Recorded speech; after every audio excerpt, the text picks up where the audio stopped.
పార్టీలో కూడా ఒక అనేక సంక్షేమ కార్యక్రమాలను అమలు చేయించే దాంట్లో ముందుండి పనిచేసాం.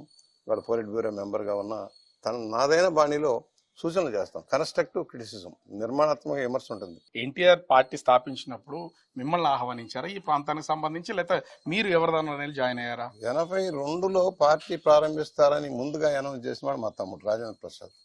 ఆయన ఎన్టీఆర్ ఫ్యాన్స్ అధ్యక్షుడిగా ఊటీలో ఉన్నప్పుడు రామారావు గారిని కలిసి వచ్చిన తర్వాత రామారావు గారు పార్టీ పెట్టబోతున్నారు, మనందరం పనిచేయాలని ఇక్కడ ఒక థియేటర్లో, చంద్రికా థియేటర్లో మీటింగ్ పెట్టి జిల్లా వ్యాప్తంగా ఫస్ట్ అనౌన్స్ చేశారు సంచలనంగా. ముందు రెండు నెలలు ఆయనే ఉన్నాడు. తర్వాత నన్ను పిలిపించారు రామారావు గారు. నేను కొంచెం కమ్యూనిస్ట్ భావజాలతో యాక్టివ్గా ఉండేవాడిని.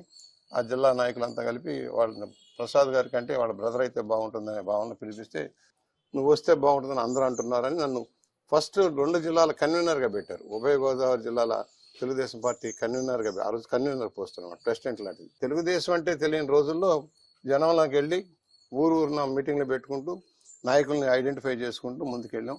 దాని పర్యవసానంగా ఒక 8 నెలల్లోనే పార్టీ అధికారంలో రావడానికి అందరం నాంది పలికాం. ఈ జిల్లాలో రామారావు గారు ఆశయాల ప్రకారం నడిపాం. ఆయన టూర్ ప్రోగ్రామ్ అంతా నేను కండక్ట్ చేశాను ఈ ప్రాంతం అంతా కూడా. ఆ విధంగా పార్టీలో ఒక స్థానం కల్పించారు రామారావు గారు. 83లో తొలిసారి అసెంబ్లీకి వెళ్ళినప్పటికీ ఇప్పటికీ అసలు తేడా అని చెప్పగలరా? విలువలు పడిపోయాయి. దేశవ్యాప్తంగా రాజకీయాలు విలువలు పడిపోతూ ఉన్నాయి. డబ్బు ప్రభావం పెరిగిపోయింది. రాజకీయాల్లో డబ్బు ప్రభావం పెరిగింది. దాని ప్రభావం చూస్తూ ఉన్నాం.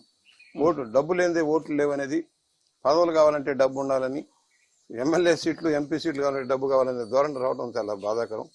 ఎందుకంటే ఒకప్పుడు డబ్బు ప్రభావం లేదు. మేము 82లో పోటీ చేసినా డబ్బు ప్రభావం లేదు. ఏదో ప్రచారానికి ఖర్చు పెట్టేవాళ్ళం. ఇవాళ డబ్బు తండి అనే పరిస్థితి వస్తూ ఉంది. అంటే ప్రజలు కూడా అవినీతి పరులుగా మారి నాయకులను అవినీతి పరులుగా మార్చే పరిస్థితి రావడం బాధాకరం. ఇవాళ దాన్ని మేము తట్టుకోవని ముందుకు రావడం కొంచెం ఇబ్బందిగానే ఉంది. అంటే బుచ్చే చౌదరి గారి రాజకీయ జీవితానికి ఒక విధంగా చూస్తే, అంటే తన ప్రయాణం మొత్తం అంతా కూడా ఎక్కడ చూసినా అటు అధికార పార్టీలో ఉన్న, ప్రతిపక్షంలో ఉన్నా కూడా సొంత పార్టీని అయినా సరే విమర్శించే స్థాయికి ఉన్నారు. ఎందుకంటే కమ్యూనిస్ట్ భావజాలం ఉండడం వల్ల, లేకపోతే దేన్నైనా సరే సహించకుండా ముక్కుసూటిగా చెప్పాలన్న ఆలోచన వల్ల. నేను ఒకటి పార్టీకి కమిటెడ్గా ఉన్న కార్యకర్తగా న్యాయం జరగాలి.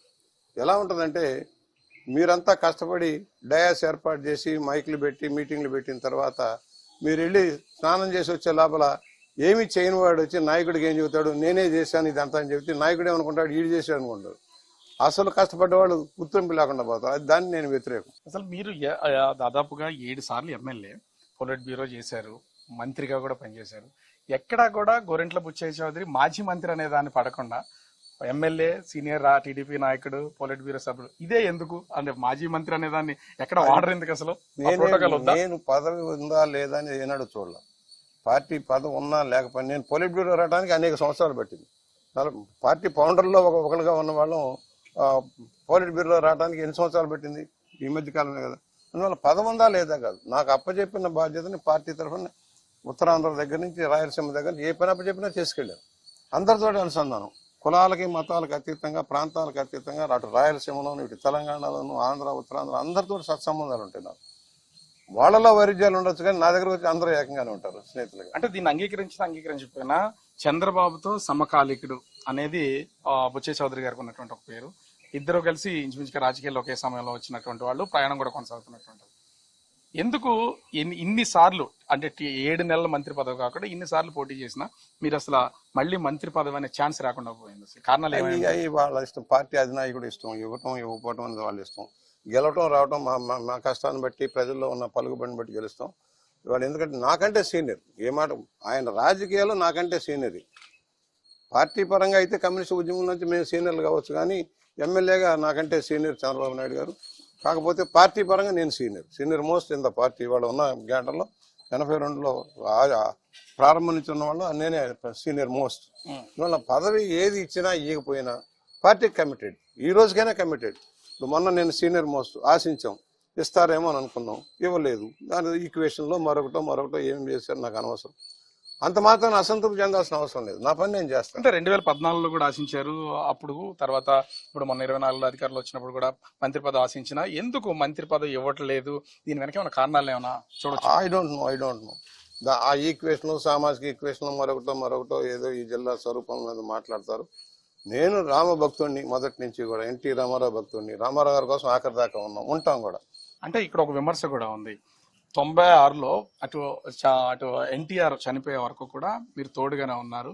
అప్పుడు మీరు ఎన్టీఆర్ వైపు ఉన్నారు కాబట్టి తర్వాత జరిగినటువంటి రాజకీయ పరిణామాల్లో మీరు చంద్రబాబుకి యాంటీగా ఉన్నారు కాబట్టి మీకు మంత్రి పదవి ఇవ్వకుండా ఆపుతూ వస్తున్నారు అనేది ఒక విమర్శ. ఇక అవన్నీ నాకు అనవసరం.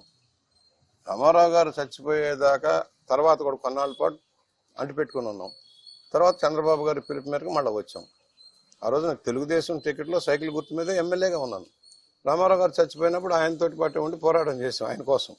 ఆయన మరణించిన ఎవరి కోసం నేను పోరాటం చేయాలి? ఆ సందర్భంలో చంద్రబాబు గారి పిలుపు మేరకు మళ్ళీ వచ్చి పార్టీలో మళ్ళీ కలిసి బీఫారాలు ఇస్తున్నారు, గెలుస్తున్నారు, వెళ్తున్నారు. సార్ ఎవ్వరికి అసలు ఇప్పటి వరకు ఒక క్లారిటీ లేదు. ఎందుకంటే అసెంబ్లీ సెషన్ సంబంధించి వల్లభనేని వంశీ అంటే ఇప్పుడు అవి రికార్డ్స్ లో కూడా లేవని చెప్తున్నారు. అసలు ఆ రోజు భువనేశ్వరరావు గారి మీద మాట్లాడిన సమయంలో అసలు ఏం మాట్లాడారేంటి? మీరు కూడా ఉన్నారు ఆ టైం. దుర్మార్గుడు. నాతోటి బాగానే ఉంటారు వీళ్ళందరూ. నేను తిడతా, చనువుగా కేకలేస్తా, దుర్మార్గులారా, రౌడీలారా అని తిడతాను. అలాగే అంటాను, నా చనువుగా పడతారు. ఎవరినైనా ఇప్పుడు పేరు నాయనైనా వాళ్ళైనా వాళ్ళ నాన్నగారితో రాత్రి అనుబంధంలో నేను ఒక్కోసారి ఏంట్రా పనికిమాలిన స్టేట్మెంట్లు పనికిమాలని అంటాను. ఇలాగే అనేవాడు. అయినా గౌరవించేవాడు. పెద్ద ఆయన సిన్సియర్ కమిటెడ్ లీడర్ అని నన్ను ఏమీ లేదు. నువ్వెవడరా నాతో అంటాను, నన్ను అంటాను కంటే అది అంతతో అయిపోదు. వంశీ కానీ నాని కానీ హద్దులు మీరారు. అలాగే పేరు నాని వాళ్ళు అంటాడు కూడా కులాల వారిగా జగన్మోహన్ రెడ్డి కపట నాటకంలో కులాలను రెచ్చగొట్టాడు. కమ్మ వాళ్ళ మీద కమ్మ వాళ్ళని, కాపుల మీద కాపుల్ని, పవన్ కళ్యాణ్ మీదకి కాపుల్ని అలా రెచ్చగొట్టుకుంటూ ఆయన విమర్శలు చేయించుకునేవాడు. మా బట్టి వాళ్ళం కన్స్ట్రక్టివ్గానే మాట్లాడేవాళ్ళం. ఏదన్నా సోషల్ మీడియాలో పోస్ట్ పెడితే ఎవరు